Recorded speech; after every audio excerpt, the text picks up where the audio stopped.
Hi friends, welcome to Hyderabadi friends. నేను ఈరోజు అటుకులు చుడవ చేస్తున్నాను. దానికోసం పొయ్యి మీద కడాయి పెట్టేసి కొద్దిగా ఆయిల్ వేసుకోవాలి.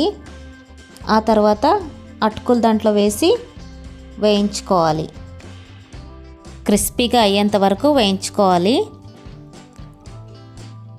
అవి పట్టి చూస్తే విరిగిపోవాలి. అదే కడాయిలో కొద్దిగా ఆయిల్ వేసుకొని దాంట్లో ఆవాలు, జీలకర్ర,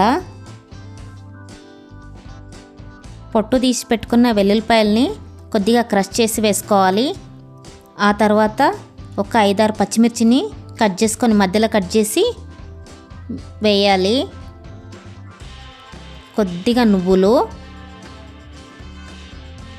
వేగాక ఒక 5-6 ఎండుమిర్చి వేసుకోవాలి. ఇప్పుడు పల్లీలు వేసుకొని వేయించుకోవాలి. పల్లీలు వేగాక ఇప్పుడు ఎండు కొబ్బరి వేసుకోవాలి. ఇవి కూడా కొద్దిగా రోస్ట్ అయ్యాక పుట్నాలు వేసుకోవాలి. పుట్నాలు కూడా కొద్దిగా వేయించుకోవాలి.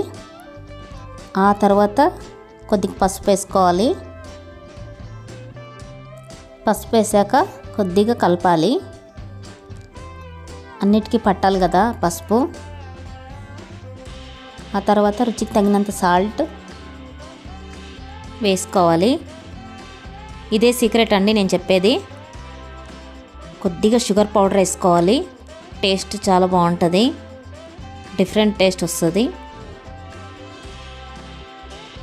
ఇప్పుడు ముందుగా వేయించుకున్న అటుకుల్ని దీంట్లో వేసుకోవాలి.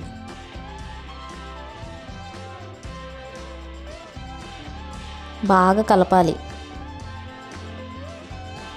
కొద్దిగా వేసుకోవాలి. ఇది కొద్ది కలిసాక మిగతా అటుకులు కూడా వేసేసుకుందాము.